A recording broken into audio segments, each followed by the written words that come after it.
This month, surgeons are rethinking an organ they used to remove casually. The organ is the thymus, and textbooks taught it fades after puberty, so adults treated it like a leftover part of childhood. During heart surgery, that assumption could turn into a routine cut because the chest already stood open and the thymus sat in the way. Before the new studies, that sounded reasonable to almost everyone in medicine, since a child's thymus trains immune cells, then shrinks with age, and once it shrank, doctors assumed the job was basically over. But here is the problem. Nobody could easily measure the living adult thymus, because on a scan, it can blend into fat and tissue. So the old belief survived partly because the evidence stayed blurry. Then Mass General Brigham researchers asked AI to read what humans missed using more than 27,000 CT scans, a small town's worth of images, and each scan received a thymic health score, not a vague impression. Once the scores existed, the first curve started separating in silence. Adults with stronger scores had roughly half the risk of death overall, meaning the ignored tissue was tracking something much bigger than anatomy.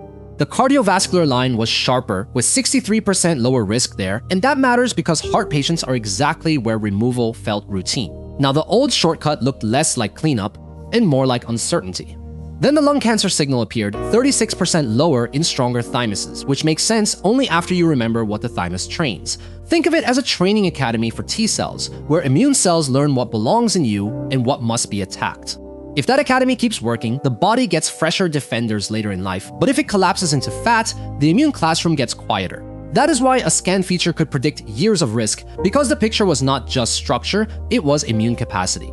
Then the cancer treatment group made the story harder to ignore, because immunotherapy asks the patient's immune system to do the fighting, so the thymus was not a side note anymore, it was part of the weapon. Patients with robust thymuses had 37% lower progression risk, and 44% lower risk of death during that treatment window. That does not mean the thymus cures cancer, and that distinction matters, but it suggests some bodies arrive with better trained immune reinforcements. For a patient in the chair, that is not a lab curiosity, it is the difference between a line that keeps working and one that fails. And now the question becomes personal, because thymic health was not random. Chronic inflammation was linked with poorer scores, meaning the body's alarm system matters, smoking linked to weaker thymic health too, which fits a battered immune system. Higher body weight was linked as well, not as blame, but biology. So the organ once called irrelevant starts looking like a health mirror. The twist is that medicine did not discover a new organ, it found a new way to listen to an old one. Artificial intelligence did not replace the doctor here, it sharpened the doctor's eyes, and that may change which chest scans doctors bother to read twice. It may also change how surgeons talk about tissue they remove, not because every thymus must stay, but because the question changed.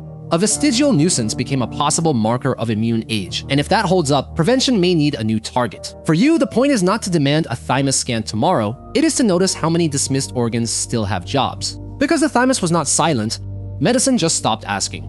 The next time a scan catches that small shape behind the breastbone, the better question may be what it is still teaching your immune system, before any surgeon calls it irrelevant again.